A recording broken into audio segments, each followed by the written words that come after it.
دولت کے اوپر تم عیش کر رہے ہو، یہ تمہارے مشرک باپ کی دولت ہے، نکل جاؤ گھر سے۔ انہوں نے سمجھا تھا جیسے سورہ صافات میں آتا ہے فَأَرَادُوا بِهِ كَيْدًا فَجَعَلْنَاهُمُ الْأَسْفَلِينَ۔ انہوں نے حضرت ابراہیم کے بارے میں سمجھا تھا جب دیکھیں گے کہ آگ تیار ہو رہی ہے اور یہ اس میں مجھے ڈال دیں گے تو سب یہ نشہ حرن ہو جائے گا، یہ توحید وحید سب ہوا ہو جائے گی۔ لیکن ہوا کیا؟ بے خطر کود پڑا آتش نمرود میں، عشق عقل ہے محو تماشائے لب بامل۔ اس نے تو یہ دھمکی دی تھی کہ دن میں تارے نظر آ جائیں گے مصحف کو، ناز و نام میں پلا ہوا انسان، اسے کہہ دیا جا نکل جاؤ گھر سے۔ اٹھ کر چلنے لگے، اس کا تیش جو ہے اور اچھا یہ کپڑے بھی اسی مشرک باپ کے ہیں، اتارو ان کو۔ مادر ذات برہنہ ہو کر گھر سے نکلے، مادر ذات۔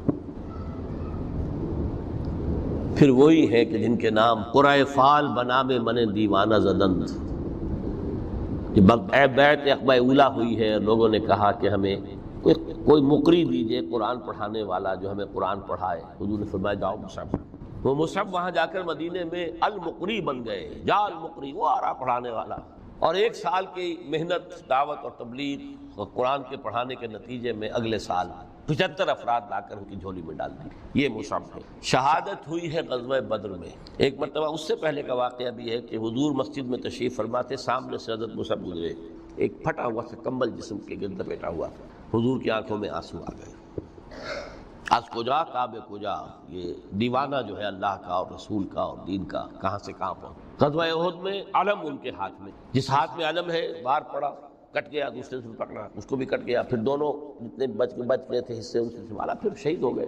جسم پر صرف ایک چادر تھی، اوپر سے جسم ننگا تھا، صرف ستر کے لیے چادر۔ دفن کرنے لگے تو مسئلہ ہی پیش آ گیا کہ چونکہ شہید کے تو کفن جو ہے اس کا اپنا جو بھی لباس پہنا ہو شہادت کے، حضور سے کہا گیا کہ حضور مصعب کی چادر تو اتنی چھوٹی ہے کہ سر ڈھانپتے ہیں تو پیر کھل جاتے ہیں، پیر ڈھانپتے ہیں تو سر کھل جاتے ہیں۔ فرمایا سر کو چادر سے ڈھانپ دو اور پیروں پر اذخر گھاس لا کر دو، یہ آخری لباس نہیں۔ یہ ترک دنیا میں ہی مانا مثبت عمل کے لیے، جہاد کے لیے، قتال کے لیے، اللہ کی راہ میں جد و جہد کے لیے، اپنے معاشی معاملے کو پیچھے رکھنا، کم کرنا، کم سے کم تر کرتے چلے، اور زیادہ سے زیادہ وقت، زیادہ سے زیادہ مال، زیادہ سے زیادہ صلاحیت نکالتے چلے آنا دین کی جد و جہد کے لیے۔ یہ ہے در حقیقت کہ جو ترک دنیا ہے پروفاؤنڈ، نتیجہ خیز ظلم کے استحصال کے لیے، حق کا بول بالا کرنے، عدل کے نظام کو برپا کرنے کے لیے، یہ ہے مثبت نتیجہ کہ جس کی طرف قرآن ہمیں لانا چاہتا ہے۔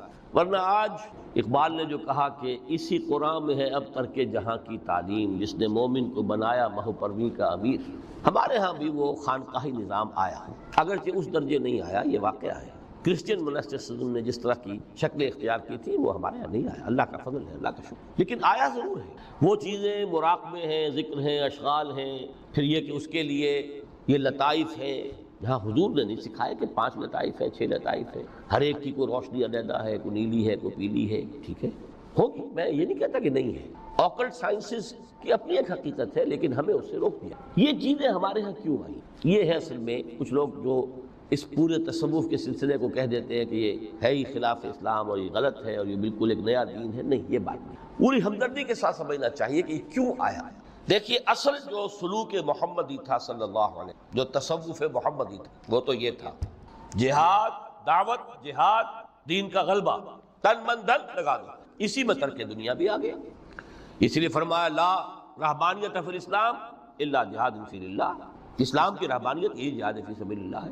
آخر لذتیں چھوڑنی پڑتی ہیں نا، گھروں کی آسائشیں چھوڑیں گے تبھی تو جائیں گے، میدان میں آئیں گے۔ اس حوالے سے جب خلافت راشدہ کا نظام ختم ہے اور اب ایک ملوکیت کے دور کا آغاز ہو، 3-4 اٹیمپٹس ہوئی ہیں اس کو ٹھیک کرنے کی۔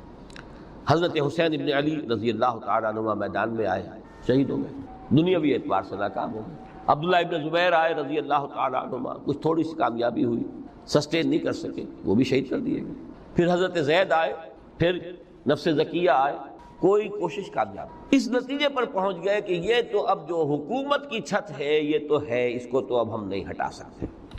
جب حکومت کو چھت کو نہیں ہٹا سکتے تو اب جہاد اور قتال کا راستہ تو بند ہو گیا ہے۔ تو مسلمان نا کلمہ گو ہیں، چاہے خود فاسق و فاجر بھی ہوں، لیکن نافذ تو شریعت کے احکام کر رہے ہیں، اس حوالے سے ہاتھ بن گئے۔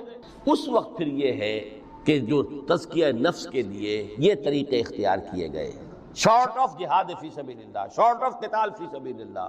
یوں سمجھیے کہ اگر کوئی درخت جو ہے یہاں پر آپ اس کو اگائیں تو چھت تک تو وہ جائے گا، لیکن چھت کے اوپر چھت کو پھاڑ تو نہیں سکتا نا، وہ پھر مڑ جائے گا۔ یہ ڈیفلیکشن ہوئی ہے ہمارے ہاں، جس سے کہ یہ خانقاہی نظام ہو۔ کچھ خیر تو لوگوں کو سکھاتے رہو، کچھ تزکیہ نفس کی تعلیم تو دیتے رہو، اور ان میں پھر یہ ہے کہ مشرق اور مغرب سے آنے والے نظریات اور طریقے جو ہیں وہ بھی شامل ہوں۔ ہندوستانی جو تصوف کے مختلف یہاں پر معاملات تھے، اور ادھر سے یونانی اور نیو پلیٹونک وہ نظریات آ گئے۔ لیکن آج کا دور جو سمجھ لیجئے دو اعتبارات سے بہت مختلف ہو چکا ہے۔ اب پھر ضرورت ہے سلوک محمدی کی۔ کیوں؟ اگرچہ حکومت مسلمانوں کی ہے، لیکن اسلامی قانون نافذ۔ اس وقت یہ تھا کہ حکومت مسلمانوں کی تھی، اگرچہ وہ اس معنی میں آئیڈیل اسلامی حکومت نہیں تھی کہ امرہم شورا بینہم، مسلمانوں نے منتخب کیا ہوتا، نہیں، وہ ایک موروثی نظام چل پڑا، ایک قبیلے کی عصبیت جو ہے وہ اس کی پشت پناہ بن گئی، ایک نظام چل رہا ہے، لیکن قانون اسلام کا نافذ۔ قاضی تھے، مفتی تھے، فیصلے وہی ہو رہے تھے۔ آج یہ کہ اگرچہ حکومت مسلمانوں کی ہے، قانون جو ہے قرآن کا نافذ۔ اور نمبر دو، آج انسان کا جو سوشل کانشسنس ہے، اجتماعی شعور، وہ ترقی کر کے اس سطح تک پہنچ چکا ہے کہ ہر شہری کو حق حاصل ہے کہ نظام کو بدلنے کی کوشش۔ پہلے یہ ہوتا تھا کہ آپ نظام کی اصلاح کرنے کے لیے کھڑے ہوئے تو سمجھتے تھے کہ یہ حکومت کو ختم کرنا چاہتے ہیں، یہ باغی ہے۔ حضرت حسین کو باغی کہا گیا رضی اللہ تعالیٰ عنہ۔ اب باغی جو ہے واجب القتل ہے، اسی لیے تو آخر کلمہ گو تھے وہ جنہوں نے شہید کیا حضرت حسین کو رضی اللہ تعالیٰ عنہ۔ اس وقت پر یہ کانسیپٹ تھا ہی نہیں کہ اسٹیٹ علیحدہ شے ہے، گورنمنٹ علیحدہ شے ہے۔ We are against the government, not against the state. آج تصور جو ہے بالکل کلیئر کٹ ہو گیا ہے۔ ہم وفادار ہیں ریاست پاکستان کے، حکومت پاکستان کے نہیں۔ حکومت پاکستان کو بدلنا ہمارا حق ہے، اور اس بدلنے کے دو طریقے ہیں، یا ایک انتخابات کا ذریعہ ہے یا پھر ایجیٹیشن کا ذریعہ، بشرطے کہ ایجیٹیشن پیسفل ہو، توڑ پھوڑ نہ ہو، کسی کی جان اور مال اور پراپرٹی کو کوئی نقصان نہ پہنچائے، خود مرنے کو تیار ہو جائے، گولیاں چلیں، جیلوں میں جائیں، ایجیٹیٹ کریں، اگر جیلیں بھر جائیں گی، اگر گولیاں مار مار کر جو ہے فوج ایک وقت میں آ کر کہہ دے گی، جیسے کہ بھٹو کے زمانے میں کہہ دیا تھا، جبکہ اس نے کہا تھا کہ میری کرسی بہت مضبوط ہے، لیکن جب بریگیڈیئر محمد اشرف گوندل ہی ٹک دی لیڈ، پھر 3 اور آگے بریگیڈیئر ان کے ساتھ مل گئے، we are going to shoot no more, go and have a political settlement. اپنی قوم کے اوپر کہاں تک ہم گولیاں برسائیں؟ Who are they? They are our kith and kin, we are not an occupation army.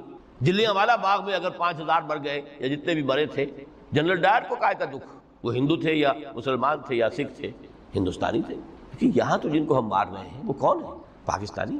ہو سکتا ہے جو گولی چلا رہا ہے اسی کا کوئی بھانجا بتیجا جو ہے اس موب کے اندر موجود ہے سامنے۔ یہ راستے دونوں اس وقت کھلے ہوئے۔ الیکشن کا پروسیس جو بھی لوگ سمجھتے ہیں کہ اس کے ذریعے سے یا سمجھتے رہے ہیں، آج تو میں سمجھتا ہوں کہ وقت آ چکا ہے کہ تقریباً اس پر کنسنسس ہو چکا ہے کہ الیکشن کے ذریعے سے نظام نہیں بدل سکتا۔ چہرے بدل جائیں گے، ہاتھ بدل جائیں گے، اس لیے کہ جو بھی پولیٹیکل سوشو اکنامک سسٹم ہے، بہتر سے بہتر الیکشن بھی ہوگا تو وہی ریفلیکٹ کرے گا۔ جاگیردار ہے تو 80% جاگیردار ہی بیٹھے ہوں گے آپ کی نیشنل اسمبلی میں، تو وہ زمینداری اور جاگیرداری جو ہے اس کو ختم ہونے دیں گے۔ ایجیٹیشن کا راستہ ہے، لیکن یہ کہ وہ ایجیٹیشن کرنے کے لیے پہلے میدان میں وہ لوگ آئیں جو اپنی ذات پر اپنے گھر میں دین نافذ کر چکے ہیں، اپنی معاش کو پاک کر چکے ہوں، اپنی معاشرت کو درست کر چکے ہیں۔ یہ دو کام اگر نہیں کیے تو بہتر ہے گھر میں بیٹھے رہیں، باہر نہ نکلیں، دین کا نام نہ لیں، وہ دین کو بدنام کریں گے۔ یہ مرحلہ طے کر لیں اور پھر ایک بنیان مرصوص بن کر، نہیں عن المنکر بالید، جب تک طاقت کافی نہیں ہے اس وقت تک دعوت ہے، تبلیغ ہے، خوشامد ہے۔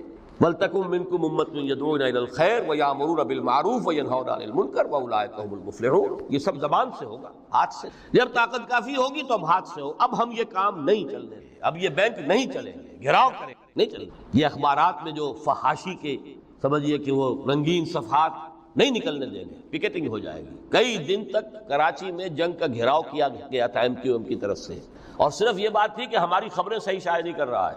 جب نہیں نکلنے دیا گیا جنگ، اس کے بعد صورت یہ ہو گئی کہ الطاف صاحب کو چھینک بھی آتی تھی تو پہلے صفحے پہ لکھا ہوتا، لیکن کریں نا، میدان میں آئے نا لوگ۔ یہ ہے اصل میں وہ تصوف کہ جو اب بالکل سلوک محمدی صلی اللہ علیہ وسلم کا جو اصل سلوک تھا، وہ تصوف تھا، وہ ترک دنیا، مالی ولی دنیا انما مثلی کراکب استظل تحت شجرۃ ثم راح فتح۔ اس کے ضمن میں فرمایا گیا ہے سورہ توبہ کی میں آیت نمبر 24 آپ کو سنا، فرمایا قل ان کان آباؤکم وابناؤکم واخوانکم وازواجکم وعشیرتکم واموال اقترفتموها وتجارۃ تخشون کسادها ومساکن ترضونها احب الیکم من اللہ ورسولہ وجہاد فی فتربصوا حتی یاتی اللہ بامرہ واللہ لا یہدی القوم الفاسقین۔ اے نبی ان سے کہہ دیجئے لوگو اگر تمہیں اپنے باپ اور اپنے بیٹے اور اپنے بھائی اور اپنی بیویاں یا بیویوں کے لیے شوہر اور اپنے رشتہ دار اور وہ مال جو تم نے بڑی محنت سے جمع کیے ہیں اور وہ کاروبار جن کی کساد کا تمہیں اندیشہ رہتا ہے کہیں مندہ نہ ہو جائے، اور وہ بلڈنگیں، وہ حویلیاں، وہ کوٹھیاں جو تمہیں بڑی پسند ہیں، بہت چاؤ سے بنائی ہیں، ڈیکوریٹ کی ہیں، ڈیکوریشن پیسز کہاں کہاں سے لا کر ڈرائنگ روم میں رکھے ہیں، اگر یہ 8 چیزیں محبوب تر ہیں اللہ سے اور اس کے رسول سے اور اس کی راہ میں جہاد سے، فتربصوا تو جاؤ انتظار کرو، دفع ہو جاؤ، بیٹھو ہو جاؤ، حتی یاتی اللہ بامرہ، یہاں تک کہ اللہ اپنا فیصلہ سنا دے۔ واللہ لا یہدی القوم الفاسقین، اللہ ایسے فاسقوں کو ہدایت نہیں دیتا۔ یہ ہے ترک دنیا۔ یہ ساری محبتیں جو ہیں جیسے علامہ اقبال نے کہا، یہ مال و دولت دنیا، یہ رشتہ و پیوند، بتان وہم و گما لا الہ۔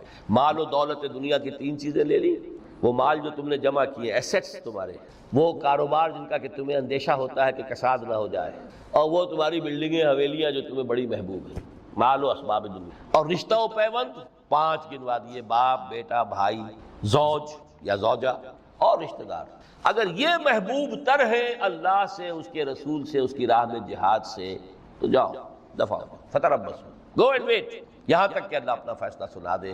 اللہ ایسے یہ فاسق جو ہیں ان کو زبردستی ہدایت نہیں دیتا، اللہ کا قاعدہ ہی نہیں، ہدایت اس کو دیتا ہے جو طالب ہدایت۔ تو متاع الغرور اس معنی میں کہ دنیا کی کوئی شے اور اس کی محبت ہمارے راستے میں بیڑی بن کر ہمارے پاؤں میں نہ پڑ جائے، اس راستے سے دعوت دین اور اقامت دین کی جد، اگر یہ ہے تو یہ متاع الغرور ہے، دھوکہ ہے، فریب۔ اگر یہ نہیں ہے، اس راستے پر آپ چل رہے ہیں، تو دنیا برتنے کی چیز ہے، استعمال کرو، دنیا ہی تو کھیتی ہے، یہی محنت کرو گے، اسی دنیا میں کوشش کرو گے، جہاد کرو گے، اسی دنیا میں دعوت اور تبلیغ کا کام کرو گے، یہی کھیتی ہے جس کی فصل تمہیں کاٹنی ہے جا کر قیامت میں۔ یہ دونوں پہلو ہمارے سامنے رہنے چاہیے۔ میں آپ حضرات کا بہت ممنون ہوں، آپ نے بہت توجہ سے میری باتوں کو سنا ہے۔